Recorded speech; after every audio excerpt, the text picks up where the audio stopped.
assez félicité, je suis sapeur-pompier et puis j'ai 3 enfants, 3 garçons et passionné de travail. Le départ à Saint-Pierre, ça reste quand même un départ exceptionnel, hein, avec l'engouement du public et puis le fait d'être appelé dans le SAS Élite aussi. On a envie aussi de voir un petit peu nous jauger notre niveau par rapport à ces gens-là. Ça met une certaine adrénaline et voilà, c'est pour ce genre de sensations aussi qu'on fait ce grand raid, quoi.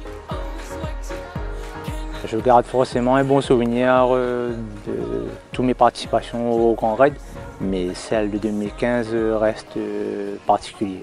J'ai fait 2e réunionnais, donc ça m'a fait plaisir sur ce côté-là. Et le podium où il y avait Freddy Thévenin qui finit 1er local, il y avait une grosse attente côté réunionnais parce que ça faisait plusieurs années qu'un réunionnais n'avait pas monté sur le podium.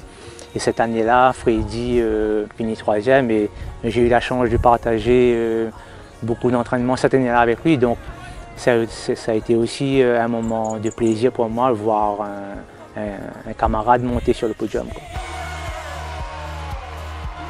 C'est Antoine Guillon cette année qui gagne, je crois en un peu plus de 24 heures, je crois. Donc après tant d'années à courir derrière cette victoire, enfin Antoine a accroché cette victoire. On a vu déjà l'amour qu'Antoine a pour ce grand raid, hein. Il est là à toute l'édition et il arrive bien à finir. C'est vrai qu'il y a beaucoup de gens qui se posent la question comment il fait pour durer et vraiment à haut niveau, quoi. Donc moi personnellement ça m'a fait aussi plaisir de le voir gagner ce grand raid là, quoi. Chez les féminines, chez Nuria Picasse qui gagne.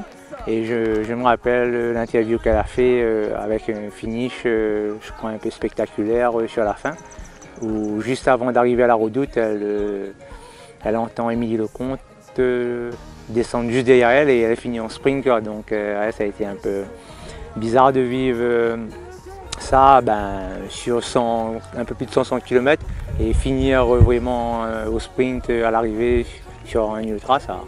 Bon, on n'a pas l'habitude de vivre ce genre de situation-là, quoi. Un mois d'octobre sans grand raid à La Réunion, ça fait bizarre, hein. On a pris tous nos congés, on a anticipé sur beaucoup de choses pour cette période-là et ne pas vivre de grand raid pendant ce mois d'octobre-là, ça fait bizarre, quoi, en tout cas pour moi.